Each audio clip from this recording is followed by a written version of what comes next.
Le FC Barcelone s'est imposé par la marque de 5-0 contre Athletic Bilbao pour ses demi-finales de la Supercoupe espagnole 2026. Wow, wow, wow, 5-0 dans une demi-finale. La saison dernière, attention, le Barça jouait un contexte similaire et si ma mémoire ne fait pas défaut, ça l'a fini 2-0, je crois.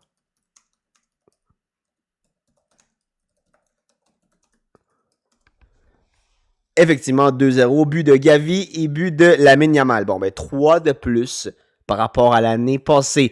Non, incroyable match, puis sincèrement, je m'attendais pas que ça soit aussi facile que ça.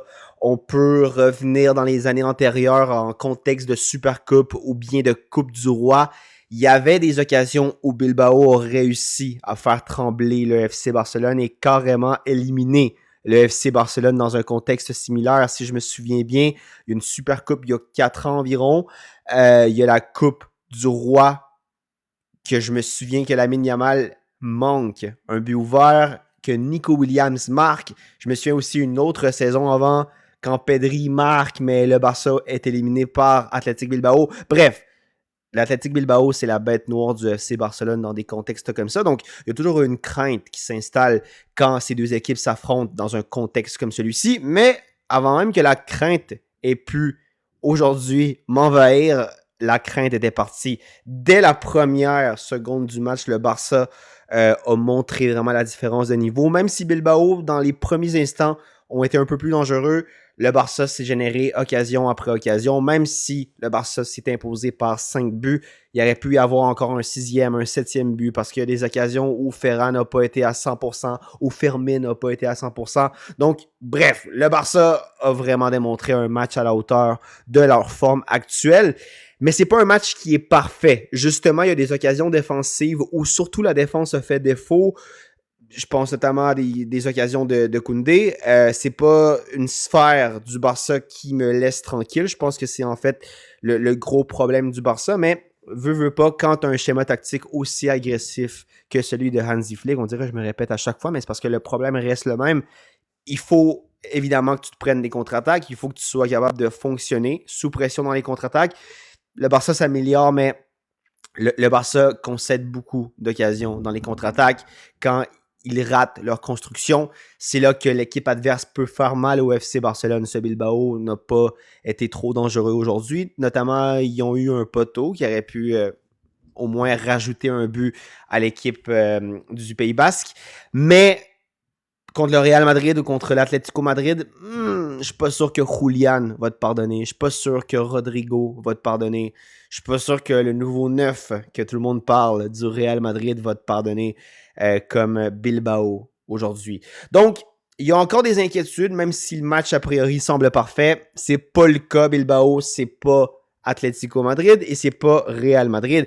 Mais si on se concentre vraiment sur les individualités d'aujourd'hui, première chose, Ferran, le but qu'il marque, c'est un but qui est complètement à son image. C'est un but vraiment aléatoire. Mais Ferran, je continue à le penser, c'est un joueur qui peut dépanner en tant que super sub, mais en tant que titulaire au FC Barcelone, c'est pas un joueur qui est fait pour supporter la pression et surtout démontrer une constance au FC Barcelone. Il y a beaucoup de personnes qui sont contentes par la rumeur de Joao Cancelo au FC Barcelone, mais moi, sincèrement, j'espère qu'il va y avoir un 9. Peut-être pas au mercato d'hiver, mais au mercato d'été, je veux un numéro 9, s'il vous plaît. Ferran, c'est pas un joueur de la taille du FC Barcelone. Et Lewandowski, même si c'est un joueur générationnel dans les meilleurs 9 de l'histoire, c'est un joueur qui, sa retraite s'approche de plus en plus. Donc, non, sincèrement, j'espère que Ferran va être échangé. Pour la finale, moi, personnellement, vous me demandez, est-ce que tu préfères un Lewandowski qui visiblement n'est pas à 100% ou un Ferran à 100%? Je préfère Lewandowski. Visiblement, ils vont prioriser Ferran. Attention de ne pas regretter ce choix, parce que même si Ferran, encore une fois, je répète, fait une saison qui est bonne la saison dernière, et deuxième marqueur de la Liga, Ferran, c'est un joueur qui peut te manquer plusieurs occasions que n'importe quel neuf serait capable de rentrer. Donc, personnellement, Ferran ne m'inspire pas confiance, malheureusement. Fermin aujourd'hui, match sublime, mis à part le but puis les passes qu'il fait. Il y a une action où il fait un contrôle, mais un contrôle digne des meilleurs 10. Mais sincèrement, sa première touche de balle est incroyable. Après ça, il manque de finition, il tire sur le gardien et Unai Simon n'a pas de mal à arrêter le tir. Mais sincèrement, Fermin et Olmo sont dans une très bonne forme. C'est vraiment bizarre parce que ces deux joueurs-là, on dirait qu'il leur manque quelque chose pour pouvoir dire que c'est des 10 qui sont aptes à être titulaires indiscutables. Parce que Olmo, quand ça va bien, le Barça commence à le titulariser, puis il devient moyen. Fermin, c'est la même chose. Quand il donne des bonnes performances, le Barça commence à le titulariser, puis dans un match important, il offre pas la performance à la hauteur de ce qu'il démontre. Donc, je sais pas, mais pour le moment, Fermin, ça donne des bonnes sensations. Rafa, meilleur joueur du Barça aujourd'hui, pas seulement à cause de ses débuts et sa passe décisive, mais vraiment, Rafa, c'est la définition du joueur clinique. Le joueur qui est capable de changer un match, pas nécessairement, encore une fois, à cause d'un dribble qui est capable de déséquilibrer un schéma tactique adverse, mais parce qu'il sait exactement quoi faire. Il sait à quel endroit il doit être. C'est le joueur qui va toujours faire la pression. C'est le premier joueur du Barça qui va toujours essayer d'être premier sur le ballon. Donc, non, Rafa, c'est la définition d'un joueur clinique. Puis encore une fois, c'est un ailier brésilien qui joue plus comme un ailier anglais, pour le dire comme ça. Un ailier qui est très froid, qui pense bien, puis qui sait être à l'endroit demandé. Rafa, incroyable, puis sincèrement, vous savez, si vous me suivez depuis plus que un an, il y a 2 ans, moi, j'avais pas de grande aspiration pour Rafinha, puis c'est probablement un des joueurs qui m'a prouvé le plus le contraire dans les récents joueurs du FC Barcelone. Parce que sincèrement, il y a 2 saisons, Rafa, c'est un joueur complètement différent. Complètement différent. Son manque de réussite faisait vraiment qu'on a une version biaisée de ce joueur. Parce que avec la demi-saison qu'il est en train de faire, je peux croire que la version qui lui reste au FC Barcelone va plus s'approcher à sa saison de la saison dernière qu'à ses autres versions antérieures sous l'époque de Xavi qui n'ont pas été nécessairement convaincantes. Donc, Rafa, incroyable. Si quelqu'un me dit que c'est le meilleur joueur du Barça, je peux rien dire pour réfuter ça, même si pour moi, le meilleur joueur du Barça, vous savez, j'ai déjà un nom en tête. Parlant de Pedri, pas un match parfait de Pedri, mais un très bon match de ce joueur. L'autre joueur qui a bien performé aujourd'hui, c'est Bargi, Winnie Bargi. Personnellement, il montre plus de confiance, mais à certains moments, justement, cette confiance-là n'est pas nécessairement une bonne chose. Il va tenter un dribble supplémentaire innécessaire qui lui fait perdre la possession ou bien qui fait simplement ne pas profiter de l'espace qu'il s'est créé, puis il fait une passe en arrière au lieu d'avoir essayé quelque chose avant de faire son geste technique supplémentaire et nécessaire. Je sais qu'il y a beaucoup de personnes qui disent « Wow, un joueur totalement sous-coté » pour avoir vu sa pré-saison, pour avoir bien étudié ses versions antérieures quand il jouait à Copenhague, si je me souviens bien. Je pense pas que ça va être un joueur qui va être capable de rivaliser avec les potentiels stars titulaires à sa position. Mais pour être un joueur super sub, pourquoi pas? Ça peut toujours aider à avoir un joueur comme ça qui est technique, qui peut être vif, puis qui est capable de marquer comme on l'a vu aujourd'hui. Ce que j'aime, c'est que Bardi gagne en confiance, mais je réitère, je suis pas sûr que ça va être un joueur qu'on va voir titulaire dans les prochaines saisons. Pour des matchs qui sont peut-être inférieurs en termes d'importance, comme une Coupe du Roi, c'est un bon moment justement de faire changer le 11 partant, puis faire reposer un Lamine Yamal comme aujourd'hui en Supercoupe. Mais beaucoup de personnes disent qu'il est sous-coté, que vous allez voir, il va être meilleur que les gens croient. Je pense pas, sincèrement. Le meilleur scénario que moi je vois, c'est qu'il continue à démontrer une bonne sensation pour qu'est-ce qui reste de la saison, et soit au mercato d'été ou au mercato d'hiver prochain, le Barça fasse un peu d'argent avec lui et il vende pour un petit 20 millions, 25 millions, quelque chose comme ça. Moi, je vois des clubs qui seraient capables de payer autour de cette somme pour ce joueur, mais personnellement, je pense pas que ça va être un joueur qui va être titulaire dans les prochaines saisons. Koundé, même s'il fait un bon match défensif, il se trompe encore. Koundé, c'est un cas très, très difficile à analyser parce que vous me demandez hypothétiquement, si Cancelo signe au Barça, est-ce que Koundé reste titulaire? Oui, Koundé reste titulaire. Balle au pied, c'est vraiment amélioré, mais c'est dans ses décisions et dans son sang-froid qu'il fait défaut. Moi, je crois que si Cancelo signe, potentiellement, ce qui pourrait arriver, c'est Koundé en tant que défenseur centre, son retour à la défense centre depuis Xavi, ça serait intéressant. Parce qu'à la défense centre, dans un aspect différent, mais tout l'aspect de l'indécision de Koundé, je pense qu'en étant défenseur centre, il y aurait moins de scénarios où il faut qu'il joue avec le ballon et moins de scénarios pour perdre la balle, comme il a perdu la balle dans de nombreuses occasions en tant que latéral droit.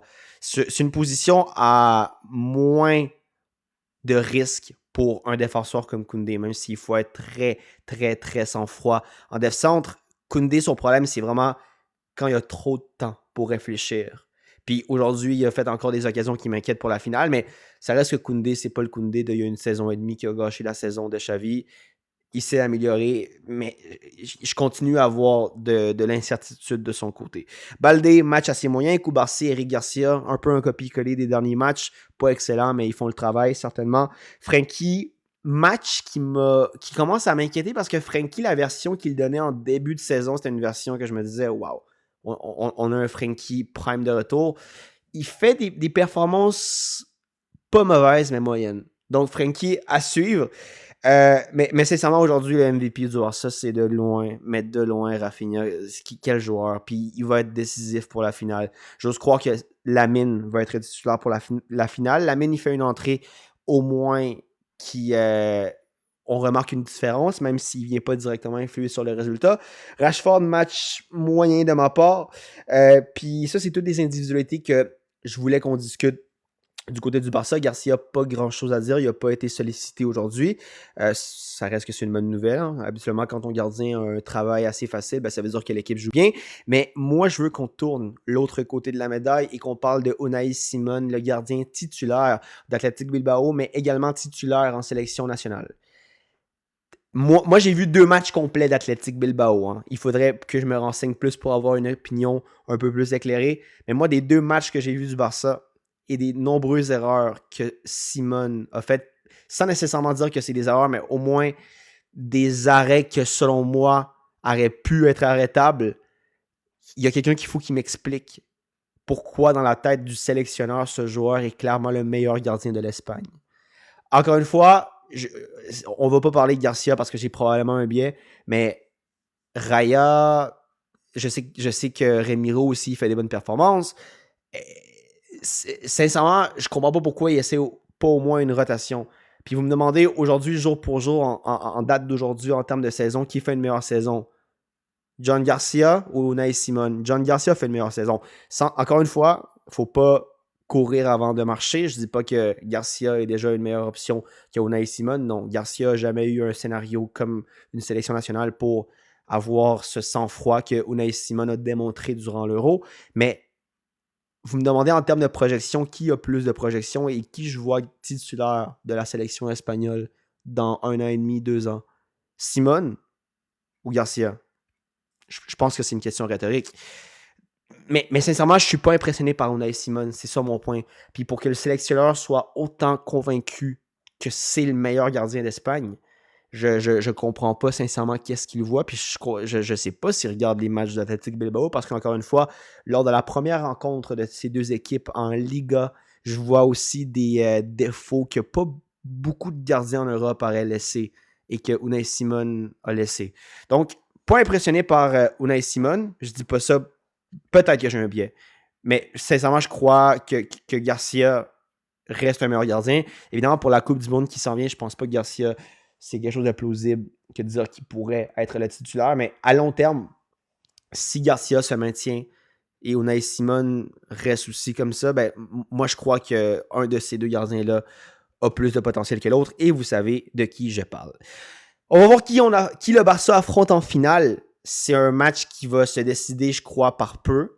Parce que la forme de l'Atlético Madrid n'est pas excellente et celle du Real non plus. Mais ça reste que dans une finale, n'importe qui de ces 2 adversaires peut te donner du fil à retordre. Donc, Atlético ou Real, moi, je pense que c'est comparable. J'aimerais sincèrement que ça soit le Real parce que je crois que le Barça est meilleur que le Real actuellement. Et le Barça avec un Pedri, avec un Rafinha, avec un Lamine au moins à 80%, je crois que ça reste une meilleure équipe Et je pense que le Barça est favori. Si le Real arrive en finale, c'est pas un match qui va être facile. Je m'attends pas à ce qu'il y ait un 5-2 comme la saison dernière. Mais je vois le Barça favori. Il y a une petite revanche pour remettre les choses à l'ordre du FC Barcelone. Ça serait pas de refus. Un gros shout-out à ceux qui ont vu l'analyse d'aujourd'hui. On se voit demain pour une prochaine. Mais si c'est pas demain, ça va être une prochaine fois. À plus!